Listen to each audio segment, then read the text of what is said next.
అన్నదాత అన్నదాత మీ అన్నదాత చెమటోడ్చి ఆహారాన్నందించే రైతన్న అనునిత్యం నీ కండదండగా నిలిచే నేస్తం ఎవరన్నా అన్నదాత అన్నదాత మీ అన్నదాత.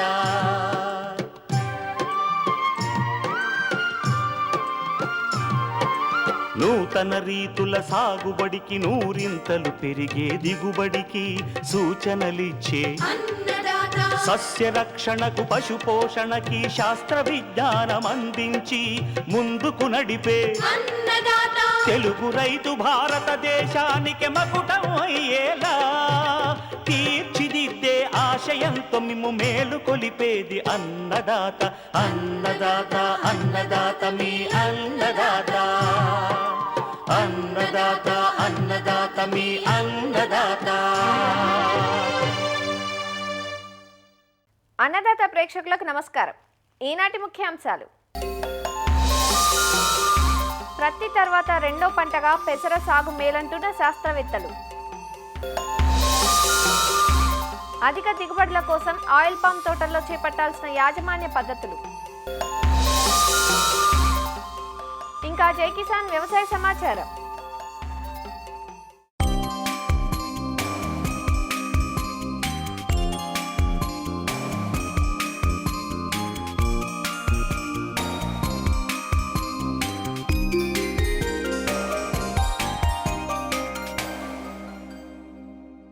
తెలుగు రాష్ట్రాల్లో సాగవుతున్న నూనె గింజల పంటల్లో అత్యధిక నూనె దిగుబడినిచ్చే పంట ఆయిల్ పామ్. 1 ఎకరా ఆయిల్ పామ్ తోట నుంచి సాలిన 17 నుంచి 18 టన్నుల వరకు అత్యధిక గెల దిగుబడి పొందే అవకాశం ఉంది. అధిక ఉత్పాదక సామర్థ్యం కలిగిన ఈ తోట పంటకు పోషకాల అవసరం కూడా అధికంగానే ఉంటుంది. అవసరం మేరకు అందించకపోతే పోషక లోపాలు ఏర్పడి దిగుబడులపై ప్రభావం పడుతుంది. దీనితో పాటు నీటి యాజమాన్యం, కలుపు నివారణ, కొమ్ము పురుగును సకాలంలో నివారించుకోగలిగితే నాణ్యమైన దిగుబడులు పొందే అవకాశం ఉందంటూ వివరాలు తెలియజేస్తున్నారు ఆచార్య ఎన్జీ రంగా వ్యవసాయ విశ్వవిద్యాలయం, పార్వతీపురం, మన్యం జిల్లా రస్తకుంటబాయి కృషి విజ్ఞాన కేంద్రం ఉద్యాన శాస్త్రవేత్త డాక్టర్ ఎస్ శ్రీనివాసరాజు. ఈ మధ్య కాలంలో విపరీతంగా పెరుగుతున్న పంట మనకి ఈ ఆయిల్ పామ్.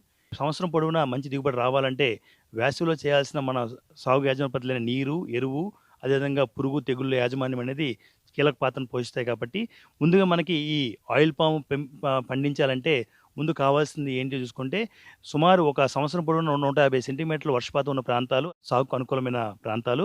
మనం ఎప్పుడైతే వేసవి కాలంలో సుమారు ఒక్కొక్క చెట్టుకి 400 లీటర్ నీరు ఇవ్వగలం అనుకున్నప్పుడు మాత్రమే ఈ ఆయిల్ పామ్ సాగు చేయడానికి మనం ముందుకు రావాలి తప్ప నీటిని కాంప్రమైజ్ అయిపోయి మనం సాగు చేద్దాం అనుకుంటే ఆయిల్ పామ్ దయచేసి రాకూడదు. ఈ నీటిని ఏం చేస్తామంటే మన డ్రిప్ పద్ధతిలో ఏం చేస్తాం, 4 జెట్స్ అనేది 4 పక్కల పెట్టుకొని 8 లీటర్లు ఒక గంటకు వచ్చేటట్టు చూసుకొని ఒక 5 గంటలు పారించినట్లయితే 160 లీటర్లు ఒక 5 గంటలకి మనకి తలుస్తుంది. అలాంటిది చిన్న చెట్లు అయితే సరిపోతుంది, కానీ 3 సంవత్సరాల వయసు పడిన ప్రతి చెట్టుకు కూడా రెగ్యులర్గా ప్రతిరోజు కూడా 200 నుంచి 250 లీటర్ నీటి ఒక రోజుకి కావాలి. అదే వేసవి కాలం అయితే సుమారు 300 నుంచి 400 లీటర్ నీరు అవసరం. కాబట్టి నీరు అనేది సక్రమంగా ఇవ్వాల్సిన అవసరం ఎంతైనా ఉంది. నీరు సక్రమంగా ఇవ్వకపోతే ఏంటంటే మగపుత్తులు ఎక్కువగా వచ్చేయడం జరుగుతుంది. అయితే ఇది వేసుకున్న తర్వాత నీరు ఎంత ప్రాముఖ్యత ఉంటుందో ఎరువుల యాజమాన్యం కూడా అంత ప్రాముఖ్యత కలిగి ఉంది. అయితే ఎరువుల యాజమాన్యంలో ఏంటంటే ఏదైతే గుంటలు తవ్వుతాం 60 సెంటీమీటర్లు పొడవు వెడల్పు లోతుతో మనం గుంటలు తవ్వుకొని దాంట్లో చివికిన పశువుల ఎరువులో మనం ట్రైకోడర్మా అభివృద్ధి పరిచిన పశువుల ఎరువుని మనం డెవలప్ చేసుకొని దాన్ని మనం చేసుకుంటే రాబోయే రోజుల్లో గ్యానోడర్మా విల్ట్ని చాలా వరకు మనం కంట్రోల్ చేసుకోవడానికి ఆస్కారం ఉంటుంది. కాబట్టి దాంతోపాటు 500 గ్రాములు ఎస్ఎస్సి సింగిల్ సూపర్ ఫాస్ఫేట్ రెండింటిని కలుపుకొని వీలైతే క్లోరిపైరిఫస్ డస్ట్ని కూడా కొంత చెదలు రాకుండా చూసుకొని మనం గుంతల్లో నింపుకొని ఈ సరైన పద్ధతిలో 50 మొక్కలు కానీ చతురస్రాక పద్ధతిలో 50 మొక్కలు 57 మొక్కలు త్రిభుజాకార పద్ధతిలో వేసుకున్నట్లయితే మనకి బాగా సక్రమంగా ఉంటుంది. అది అయిన తర్వాత ఎరువుల యాజమాన్యం చూసుకున్నట్లయితే మొదటి 3 నెలలు తప్పించి సంవత్సరం పొడవునా దీనికి మనకి ఎరువుల యాజమాన్యం చాలా అవసరము. Urea, super, potash, boron, magnesium sulphate అనేది తగు మోతాదులో మనకి 4 నెలలకు ఒకసారి 3 సార్లు మనం ఇచ్చినట్లయితే మనకి ఎక్కువ దిగుబడి వస్తుంది. దానికోసం ఏం చేస్తామంటే మొదటి సంవత్సరంలో యూరియా వచ్చేసి 780 గ్రాములు, అదేవిధంగా సింగిల్ సూపర్ ఫాస్ఫేట్ వచ్చేసి 1250 గ్రాములు, మ్యూరేట్ ఆఫ్ పొటాషు 667, మెగ్నీషియం వచ్చేసి 125 గ్రాములు, బోరాను 25 గ్రాములు వేసుకోవాలి. అదే రెండో సంవత్సరం చూసుకున్నట్టయితే అదే యూరియాని 1740 గ్రాములు, 2500 గ్రాములు super phosphate, muriate of potassium వచ్చేసి 1333 వేసుకొని మెగ్నీషియం బోరాన్ వచ్చేసి మెగ్నీషియం 250 గ్రాములు, బోరాన్ వచ్చేసి ఒక 50 గ్రాములు వేసుకోవాలా. అదే 3 సంవత్సరాలు అంతకన్నా దాటిన తర్వాత, అంటే చెట్టు దాటిన తర్వాత మనకి యూరియా వచ్చేసి 2610 గ్రాములు, అదే సింగిల్ సూపర్ ఫాస్ఫేట్ వచ్చేసి 3750 గ్రాములు, ఎంఓపి మ్యూరేట్ ఆఫ్ పొటాష్ అనేది 2000 గ్రాములు, అదేవిధంగా మెగ్నీషియం 500 గ్రాములు, బోరాన్ వచ్చేసి 100 గ్రాములు. ఈ విధంగా 3 అంతకన్నా ఎక్కువ అయితే ఈ దఫల్లో మనం ఎరువులు వేసుకొని 3 నెలల వ్యవధిలో 4 సార్లు, లేకపోతే 4 నెలల వ్యవధిలో 3 సార్లు ఎలాగైనా వేసుకుంటే మనకి ఆయిల్ పామ్లో ఎక్కువ దిగుబడి రావడానికి ఎక్కువ ఆస్కారం ఉంటుంది. దీంతో పాటు కలుపు. సో దీనికోసం ఏం చేస్తామంటే మనం మనుషులతో కలుపు తీసుకోవడం మొత్తము చెట్టు చుట్టూ తీయాలి. అదేవిధంగా పొలం చుట్టూ తీసినట్టయితే మనకి శుభ్రపరచడం వల్ల తెగుళ్ళు కూడా కొంచెం తక్కువగా వస్తాయి. ఈ తెగుళ్ళు పురుగులు చూసినట్టే మనకి ఎక్కువగా వచ్చేది ఆయిల్ పామ్లో ఒక తెగులు పురుగు. ఒక తెగులు వచ్చేసి మనకి ఈ మువ్వకుళ్ళు జరుగుతుంది. మువ్వాకు అనేది మొత్తం అంతా ఎండిపోవడం జరుగుతుంది. ఇంకా విపరీత స్థితిలో అంటే మువ్వ లాగితే మొత్తం వచ్చేస్తుంది. దీని నివారణకు మనం ఏం చేయాలంటే మెట్లాక్సిల్ మందు 2 గ్రాములు 1 లీటర్ నీటికి, లేదా కార్బోనిజం మందు 1 గ్రాము లీటర్ నీటికి మార్చి మనం వేసినట్లయితే చాలా వరకు ఈ మువ్వకుళ్ళని మనం సమర్థవంతంగా నివారించవచ్చు. ఇంకోటి నెక్స్ట్ వచ్చేది అనేది కొమ్ము పురుగు. ఈ కొమ్ము పురుగు అనేది ఎక్కువగా మనకి ఈ ప్యాడ్లో ఉంటుంది కాబట్టి ప్యాడ్ని ఎప్పుడు గెత్తం రూపంలో మనం ఇచ్చినప్పుడు చివికిన గెత్తం మాత్రమే మనం వేసుకుంటే చాలా బాగుంటుంది. దాన్ని నివారించవచ్చు. అలాంటి చివికిన పశువుల ఎరువులతో ట్రైకోడర్మా అభివృద్ధి పరిచిన దాన్ని మాత్రమే మనము ఈ ప్రధాన పొలంలో చెట్టు మొదల్లో మనం వేసుకోవాల్సిన అవసరం ఎంతైనా ఉంది. అయితే ఇది వేసుకున్న తర్వాత దీన్ని కంట్రోల్ చేసుకోవాలంటే ఈ నాప్థలిన్ గుళికలు 3 నుంచి 4 వేసుకుని మువ్వలో పెట్టుకున్నట్లయితే ఆ సుమారు 7 నుంచి 15 రోజుల వరకు అది రిప్లెంట్గా పనిచేసి రాకుండా చూస్తుంది. దాంతోపాటు ఫెర్మోన్ ట్రాప్ పెట్టి ఆ బకెట్స్ని పెట్టి ఆ లూరు అనేది ఆ విధంగా కూడా కొంత కలెక్ట్ చేసి దాన్ని చంపడం జరుగుతుంది. మనకి ఎర్లీ స్టేజ్లో 3 నుంచి 5 సంవత్సరాల వరకు మనకు దిగుబడి చూసినట్లయితే గెల్ల అనేది చాలా చిన్నగా ఉంటే 10 కేజీల గెల్ల మాత్రం ఉంటుంది. దిగుబడి అనేది ఒక 6 టన్నుల వరకు రావడం జరుగుతుంది. అది 6 సంవత్సరాల నుంచి 15 సంవత్సరాల వరకు అయినట్లయితే ఇది యాక్టివ్ స్టేజ్ అంటాము. ఈ స్టేజ్లో మనకి గెల్ల అనేది 25 కేజీల వరకు ఉంటుంది ఒక్కొక్క గెల. దాంతోపాటు దిగుబడి అనేది ఒక 10 నుంచి 14 టన్నులు అనేది ఒక ఎకరానికి రావడం జరుగుతుంది. అదేవిధంగా మనకి 16 సంవత్సరాలు దాటిన పైబడినంతా కూడా స్త్రీకరణలో వస్తుంది కాబట్టి అక్కడ గెలలో 30 నుంచి 35 కేజీలు ఉన్నప్పటికీ కూడా దిగుబడి అనేది ఒక 10 టన్నులు మాత్రమే రావడం జరుగుతుంది. ఈ విధంగా దిగుబడిలో దెబ్బ తగిలిన, లేకపోతే పుత్తుల్లో తేడా వచ్చినా, పుష్పాల్లో తేడా వచ్చినా మనం ఇమీడియట్గా గమనించాల్సింది ఏంటంటే మనం చేసిన సాగు యాజమాన్య నీరు, ఎరువు, అదేవిధంగా పురుగు తెగుళ్ళ వల్ల మొక్క ఇబ్బంది పడుతుందని గమనించి ఇమీడియట్గా మనం రెస్పాండ్ అవసరం ఎంతైనా ఉంది. ఈ విధంగా శాస్త్రీయంగా మనం చేసినట్లయితే ఆయిల్ పామ్లో అధిక దిగుబడులు రావడానికి ఆస్కారం చాలా ఎక్కువగా ఉంది.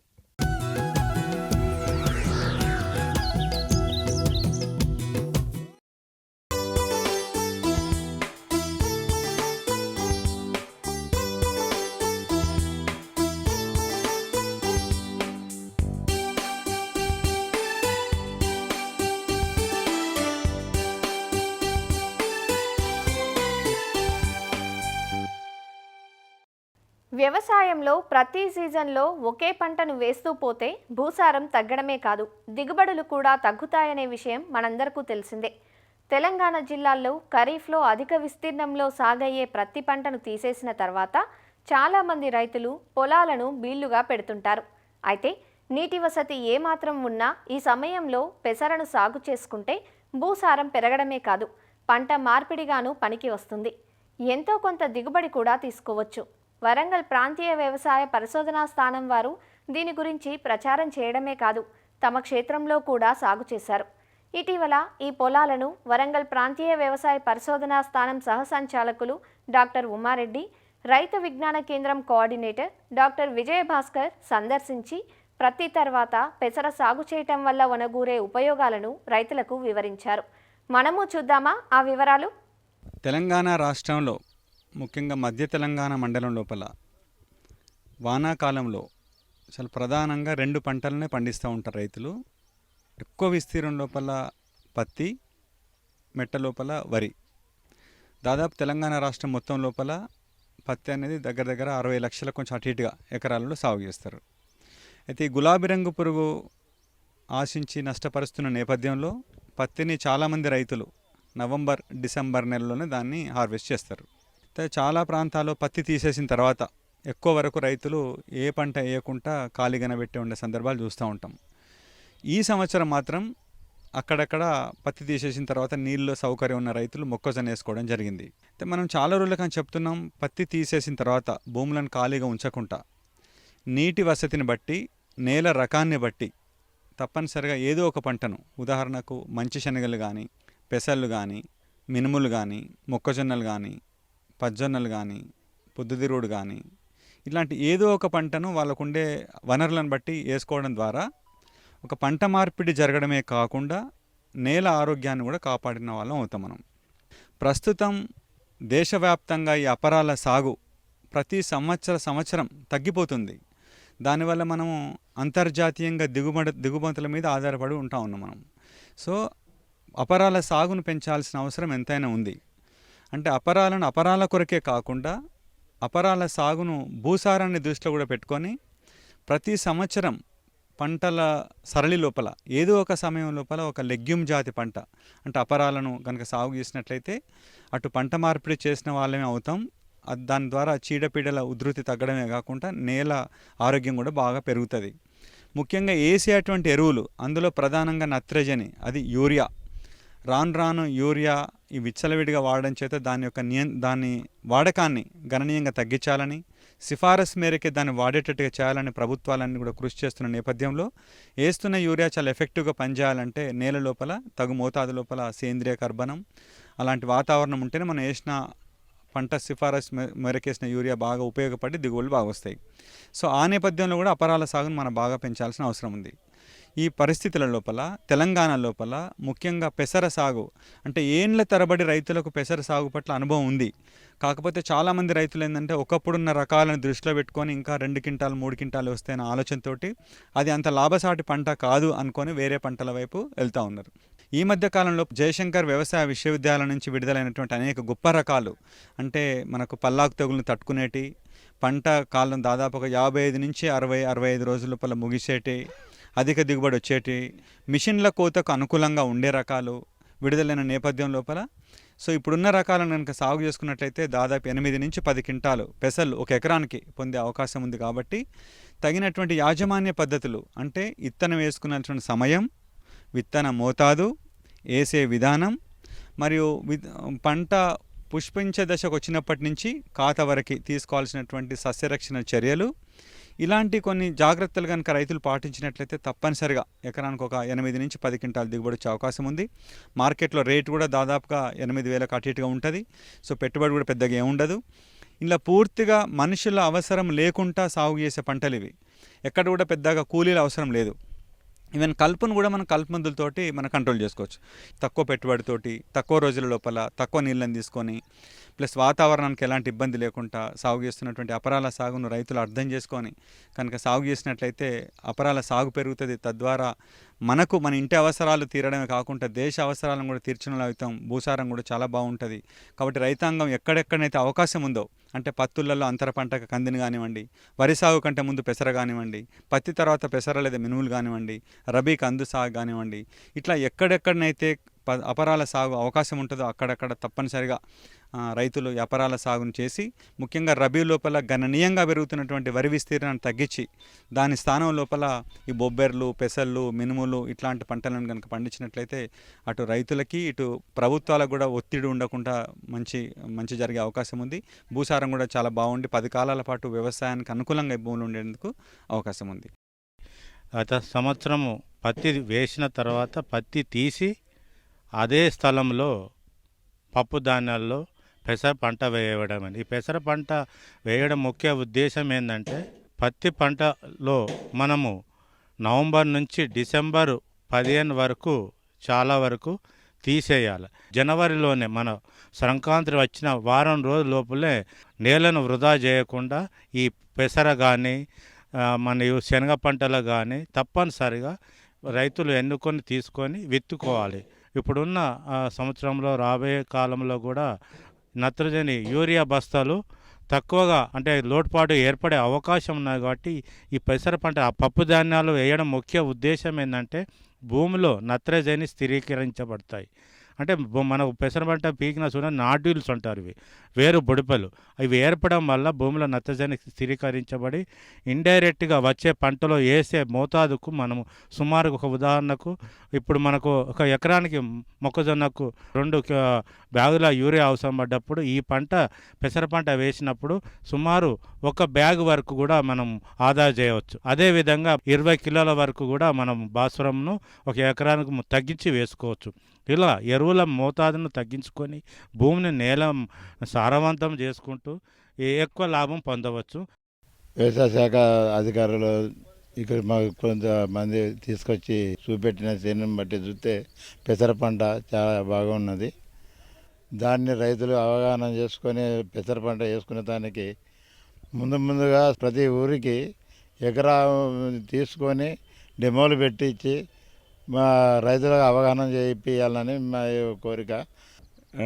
ఇంతకుముందు మా గ్రామంలో ఎక్కువ పత్తి, వర్షాకాలం పత్తి వేసి సెకండ్ క్రాప్కు ఎక్కువ మొక్కజొన్నకు వెళ్ళిపోతాను. దానివల్ల కొంచెం పెట్టుబడి ఎక్కువై ఈ మొక్కజొన్న రేటు కూడా తక్కువ ఉండడం వల్ల కొంచెం నష్టపోతాను. ఇప్పుడు ఇవాళ మీరు ఈ చెప్పిన దాన్ని బట్టి 7-8 క్వింటాలు ఒకవేళ ఈ పెసర వచ్చేది ఉంటే మార్కెట్లో కూడా 8,000 ధర ఉంటుంది. 756 అట్లా 50,000 దానివల్ల ఒక 15,000 పెట్టుబడి పోయినా కానీ 30-35,000 వస్తుంది. అదే కాకుండా ఈ పెసర పంట వేయడం వల్ల భూసారం పెరిగి ముందు నత్రజని ఇట్లా అంతా యూరియా షార్టేజ్ ఉంటుంది కాబట్టి ఈ భూసారం పెరిగి భూమి కూడా ఆరోగ్యంగా ఉండి ముందు పంటలకు కూడా మంచిగా అవుతుందని మేము భావిస్తున్నాం.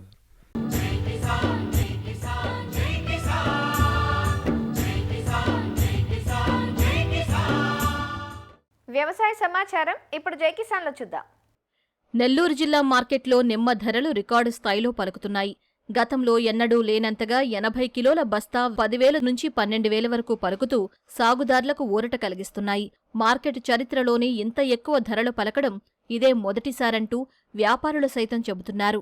జిల్లాలో ప్రధానంగా పొదలకూరు, గూడూరు, బాలాయిపల్లి, వెంకటగిరి, రాపూరు తదితర మండలాలలో రైతులు నిమ్మ పంటను సాగు చేస్తూ ఉంటారు. అయితే గత డిసెంబర్లో కురిసిన వర్షాలకు చాలా తోటల్లో కాపు తగ్గడమే కాకుండా చీడపీడలు సైతం ఆశించి కాయ నాణ్యత దెబ్బతింది.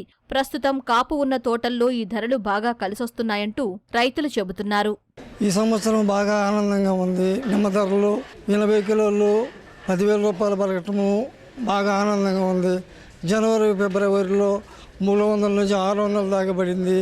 రైతులు కాస్త ఇబ్బంది పడ్డారు. ఇప్పుడు మాత్రము కాస్త రిలీఫ్ అయ్యారు, ఇబ్బంది లేదు. దిగుబడి ఉండే వాళ్ళకి మాత్రము రిలీఫ్ చేసుకుంటారు. ఆయిల్ రేట్లు బాగానే ఉన్నాయి. ఇప్పుడు ఈ రేట్లు ఉంటే మంచిదే. కాపులు తక్కువ కాబట్టి రేట్లు బాగానే ఉన్నాయి. సన్నకాయలు అయితే 8,000, లావులు ఉంటే 10,000 దాకా అమ్ముతాయి. 9.5, 10 ఆ రేట్లు అమ్ముతున్నాయి. నవంబర్, డిసెంబర్లో అప్పుడు మరి కేవలం రేట్లు లేవు కాబట్టి ఇప్పుడు అడ్జస్ట్ అవుతున్నాయి. ఇప్పుడు అది అప్పుడు 400, 500 అమ్మినాయి. ఇప్పుడు 9,000, 10,000 అమ్ముతున్నాయి. దానివల్ల రైతు కవర్ అవుతాడు. అది కాయలు ఉన్నవాళ్ళకి డబ్బులు 8,000 నుంచి 10,000 దాకా ఉన్నాయి. కానీ లేని వాళ్ళకి కూడా ఒక బస్తా ఎరుకున్నా అటు అవుతున్నాయి, మంచి డబ్బులు వస్తున్నాయి. 10,000 దాకా ఉన్నాయి కాయలు రేట్లు. ఈ సంవత్సరం కాయలు తక్కువ కాయడం, కానీ రేట్లు బాగున్నాయి, పర్వాలే. కొంతమందికి పెట్టుబడులు వస్తున్నాయి, కొంతమందికి 10 రూపాయలు ఉంటున్నాయి. రేట్లు బాగానే ఉన్నాయి. కానీ ఏంటంటే ఎలక్కాయ సూర్య అనేది తెల్లగా నామాల సూర్య వస్తుంది. అవి ఎక్కువ పోతున్నాయి, తక్కువ కాదు. డిక్కీకి వస్తే 6 డిక్కీ పోతున్నాయి, సగం పోతున్నాయి. కాయలు మంచి డబ్బులు. ఈ సూర్యుల వల్ల ఏమిటి డబ్బులు తగ్గుతున్నాయి మాకు. సాధారణంగా ఫిబ్రవరి, మార్చి, ఏప్రిల్ మాసాలలో 80 కిలోల బస్తా 5,000 నుంచి 6,000 రూపాయల వరకు వస్తుంటుంది. అయితే ఈసారి రికార్డు స్థాయిలో 10,000 దాటి పలకడం ఇదే మొదటిసారి అని నిమ్మ వ్యాపారస్తులంటున్నారు.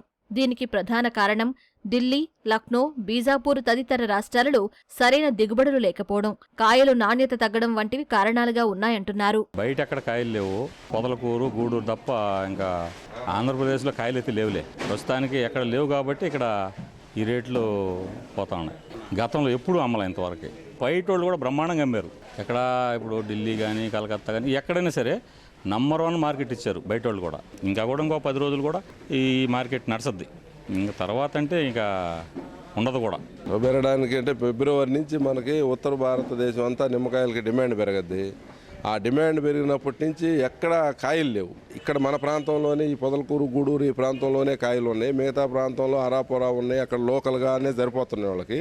అందువల్ల మన కాయలకు మంచి డిమాండ్ ఏర్పడి ఏదో మధ్యలో వాతావరణం తేడా వచ్చినప్పుడు 2,000 తక్కువ అమ్మడం, మిగతా ఇప్పుడు అంతా కాయలు బాగానే అమ్ముతా వచ్చినాయి. ఇప్పుడు దాకా 12,000 దాకా కూడా అంటే 150 రూపాయల దాకా కూడా కేజీ పోయింది.